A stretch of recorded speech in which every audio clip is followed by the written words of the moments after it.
اعوذ باللہ من الشیطان الرجیم بسم اللہ الرحمن الرحیم۔ خلاصہ تفسیر قرآن۔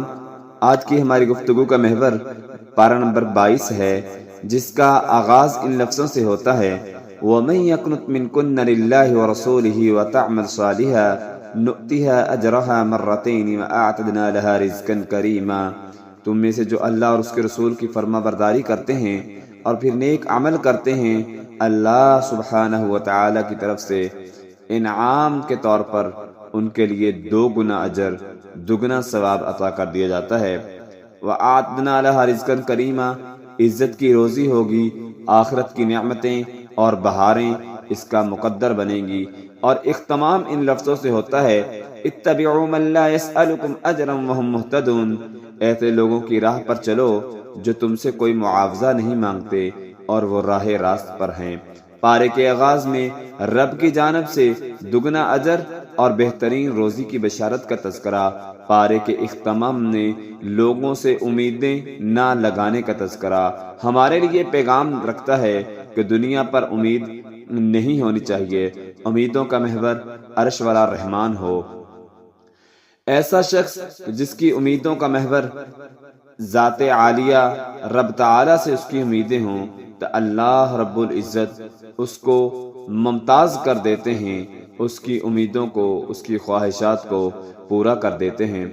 آئیں ہم دیکھیں کہ جو اللہ کو ماننے والا ہے اور اللہ پر امیدیں لگاتا ہے وہ اپنی زندگی کے لیل و نہار کیسے گزارتا ہے۔ پہلی خوبی اس میں کون سی ہے؟ وہ شخص قدم رکھتا ہے، پھونک پھونک کر قدم رکھتا ہے۔ یہ خوبی اس قدر ممتاز بنا دیتی ہے، جیسا کہ اللہ رب العالمین نے قرآن مجید میں فرمایا یا نساء النبی لستن کاحد من النساء، اے نبی کی بیویو تم عام عورتوں کی طرح نہیں ہو اگر تم پرہیزگاری اختیار کرو۔ اللہ رب العزت کے ہاں وقار اور شرف کا معیار ہی تقوی ہے۔ فلا تخضعن بالقول، نرم لہجے سے بات کیجئے۔ اللہ تعالیٰ نے حکم دیا ہے فلا تخضعن بالقول، نرم لہجے سے بات نہ کیجئے، یہ عورتوں کے لیے حکم ہے۔ نبی کی بیویوں کو کہا جا رہا ہے فَيَطْمَعَ الَّذِي فِي قَلْبِهِ مَرَضٌ، بیمار دل والے آپ کے متعلق برا خیال نہ کرنے لگ جائیں۔ وَقُلْنَ قَوْلًا مَّعْرُوفًا، بات کیجئے دستور کے مطابق بات کیجئے۔ نہ صرف گفتگو کے لیے الفاظ کے انتخاب میں احتیاط ہونی چاہیے بلکہ بولنے کا انداز اور لہجے میں بھی احتیاط ہونی چاہیے۔ دوسری خوبی اللہ تعالیٰ نے کیا بیان فرمائی؟ نظر میں نہیں ہوتے، رسم و رواج نہیں ہوتے، ہوتی ہے تو سیرت مصطفیٰ ہوتی ہے۔ وَقَرْنَ فِي بُيُوتِكُنَّ وَلَا تَبَرَّجْنَ تَبَرُّجَ الْجَاهِلِيَّةِ الْأُولَىٰ، حفاظت اور سلامتی اسی میں ہے کہ گھر سے نہ نکلیں، بلا ضرورت گھر سے نہ نکلیں۔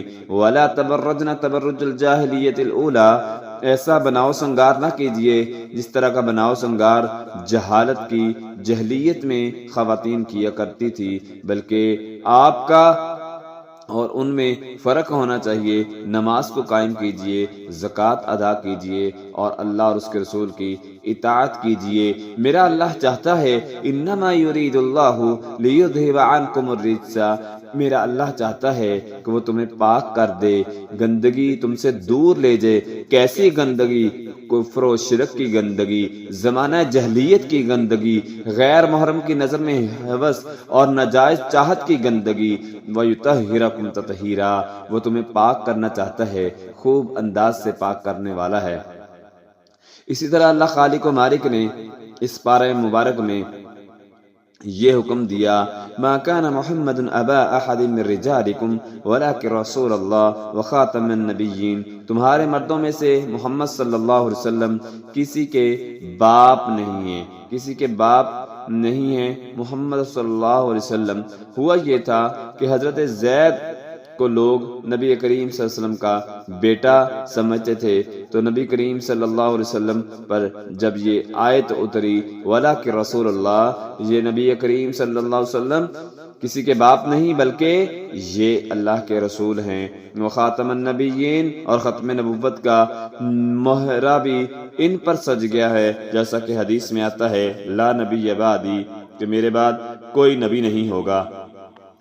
یہاں اللہ خالق و مالک نے ختم نبوت کا تذکرہ فرمایا ہے، وہاں اللہ خالق و مالک نے یہ بھی حکم دیا ہے، اے ایمان والو اذکروا اللہ ذکرا کثیرا وسبحوہ بکرۃ وصیلا، اپنے رب کی تسبیح بیان کیجئے، صبح و شام اللہ کا ذکر کرتے رہیے، دنیاوی معاملات ہوں یا دینی معاملات، دنیاوی مصروفیات ہوں یا دینی مصروفیات، اپنے رب سے ہمیشہ انسان کا تعلق قائم اور دائم ہونا چاہیے۔ اور جو لوگ اللہ پر توکل کرتے ہیں، اللہ خالق و مالک نے اس بارے میں بیان فرمایا، وَتَوَكَّلْ عَلَى اللَّهِ وَكَفَى بِاللَّهِ وَكِيلًا، توکل کیجئے اللہ ذوالجلال پر، توکل کیجئے، میرا اللہ ہی کافی ہے، توکل کے لیے میرا اللہ ہی کارساز ہے۔ اسی طرح اللہ خالق و مالک نے اپنے پیارے حبیب نبی کریم صلی اللہ علیہ وسلم پر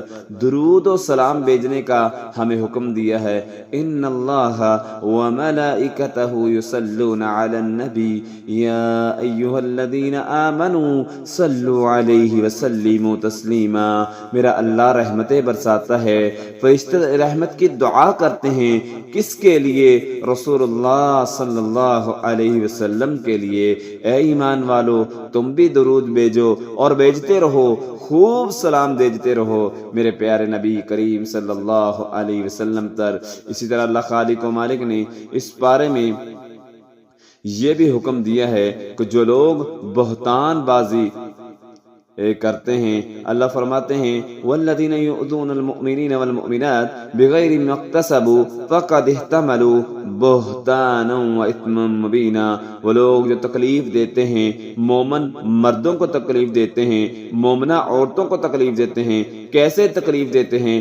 بغیر ما اکتسبوا، ایسے جرائم کی جانب نسبت کر کے جو انہوں نے کیے ہی نہیں، فقد احتمل بہتانا وَإِثْمًا مُبِينًا، ایسا کرنے والے بوجھ اٹھا لیتے ہیں، بہتان اور صریح گناہ کا بوجھ اٹھا لیتے ہیں، یعنی بغیر دیکھے، بغیر سوچے سمجھے بات کر دینا، کسی پر الزام لگا دینا، مومن مرد ہے یا مومن عورت ہے، تو اللہ خالق و مالک فرماتے ہیں یہ بہت بڑا گناہ اکٹھا کر رہے ہیں، بہت بڑا گناہ جو ہے اپنے اوپر لے رہے ہیں، کسی پر تہمت لگانا۔ اسی طرح اللہ خالق و مالک نے فرمایا وقالوا ربنا انا اطعنا سادتنا وكبراءنا فاضلونا السبيل، روز قیامت کہیں گے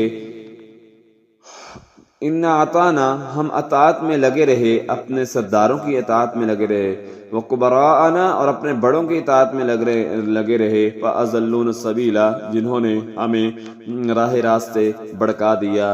آج دنیا میں کسی کو کوئی بات کہہ دی جائے، قرآن و سنت کی پیروی کا کہا جائے تو کہا جاتا ہے کہ یہ ہمارے بڑے کرتے آئے ہیں۔ اللہ فرماتے ہیں کل قیامت کا دن ہوگا، وقالوا ربنا انا اطعنا سادتنا وكبراءنا فاضلونا السبیل، یہ کہیں گے ہائے افسوس، ہمارے بڑوں نے ہمیں بھڑکا دیا، ہمیں راہ راستے بھڑکا دیا، ہمارے سرداروں نے، ہم ان کی فرما برداری، اطاعت اور چاپلوسی میں لگ رہے، لیکن آج ہمارے لیے کوئی چیز فائدہ دینے والی نہیں ہے۔ اسی طرح اللہ خالق و مالک نے اس بارے میں سچی بات کرنے کا حکم دیا ہے، یا ایھا الذین آمنوا اتقوا اللہ وقولوا قولا سدیدا، سیدھی اور سچی اور صاف بات کہو۔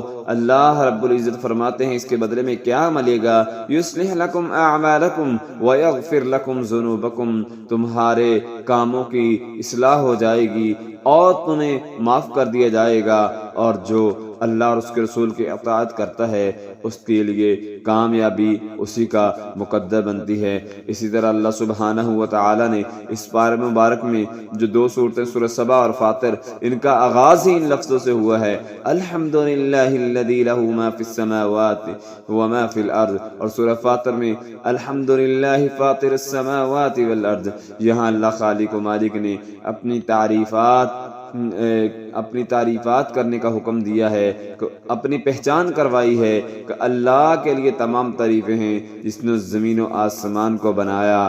آسمان کو پیدا کرنے والی ذات ہے، زمین کو اگر پیدا کرنے والی ذات ہے تو وہ اللہ کی ذات ہے۔ اسی طرح اللہ سبحانہ و تعالی فرماتے ہیں قُلْ مَنْ يَرْزُقُكُم مِّنَ السَّمَاوَاتِ وَالْأَرْضِ قُلِ اللَّهُ وَإِنَّا أَوْ إِيَّاكُمْ لَعَلَىٰ هُدًى أَوْ فِي ضَلَالٍ مُّبِينٍ۔ کون ہے جو تمہیں روزی پہنچاتا ہے؟ اے میرے پیارے نبی، ان مشرکین مکہ سے سوال کیجئے کون ہے جو تمہیں روزی پہنچاتا ہے، آسمان و زمین سے روزی پہنچانا؟ تو وہ کہیں گے قُلِ اللَّهُ، آپ خود فرما دیجئے قُلِ اللَّهُ، اللہ ہے، آپ خود فرما دیجئے وَإِنَّا أَوْ إِيَّاكُمْ لَعَلَىٰ هُدًى أَوْ فِي ضَلَالٍ مُّبِينٍ۔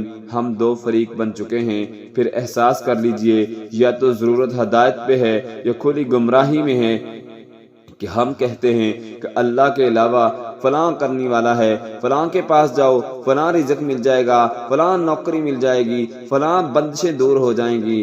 اللہ کہتے ہیں اے میرے نبی، ان سے پوچھو اور پھر خود ہی جواب دو، ان کو بتاؤ اللہ کے علاوہ کوئی رزق دینے والا نہیں ہے، کوئی کارساز نہیں ہے، تو اسی کے پاس آؤ، اسی سے مرادیں مانگو، اسی سے التجا کرو، وہ رزق کے خزانے کھول دے گا، وہ تمہاری بگڑی چیزوں کو سنوار دے گا، تمہارے کاموں کو جو الجھے ہوئے ہیں سنوار دے گا۔ تو ہمیں اس سے یہ بھی سبق ملتا ہے کہ اجر کی امیدیں اگر لگانی ہے تو اللہ سے لگانی ہے۔ قُلْ مَا سَأَلْتُكُم مِّنْ أَجْرٍ فَهُوَ لَكُمْ إِنْ أَجْرِيَ إِلَّا عَلَى اللَّهِ۔ آپ فرما دیجئے اگر میں نے کبھی کچھ مانگا ہو تو وہ تمہارا ہو، میری دعوت تو محض آپ کی خیر خواہی ہے، میں تو اللہ سے اجر کا طلبگار ہوں۔ دنیا میں جتنے بھی انبیاء کرام آئے ان کا مقصد کسی سے کچھ لینا نہیں تھا بلکہ اللہ کا پیغام لوگوں تک پہنچانا تھا، اللہ کی توحید اور اللہ کی پہچان کروانا تھا تاکہ لوگ اللہ کے راستے پر آ جائیں، مگر لوگ پھر بھی اللہ کی طرف نہیں آتے تھے۔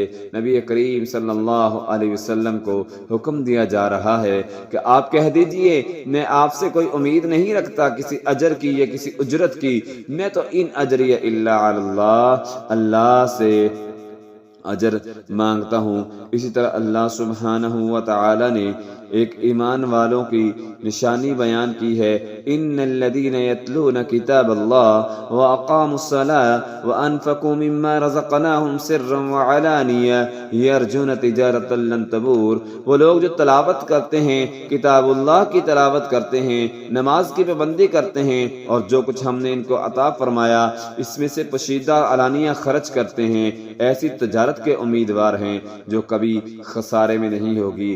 رمضان کے اس خوبصورت ایام نے اور خاص آخری عشرے میں ہمیں چاہیے کہ ہم بڑھ چڑھ کر صدقات و خیرات کریں، ظاہری علانیہ چھپ کر ہم جو ہے وہ لوگوں کی مدد کریں، اللہ رب العزت کے ساتھ ایسی تجارت کے امیدوار بن جائیں جو کبھی خسارے والی نہیں ہوگی۔ اسی طرح اللہ سبحانہ و تعالی نے اہل علم کے لیے اہل علم کی خوبی بیان فرمائی ہے، انما یخشی اللہ من عبادہ العلماء، اللہ سے ڈرتے ہیں اس کے وہی بندے ڈرتے ہیں جو صاحب علم ہیں، جو اللہ کا دل میں خوف رکھتے ہوئے قرآن و سنت کو پڑھتے ہیں اور پھر لوگوں تک پہنچاتے ہیں جو علم حاصل کیا ہے۔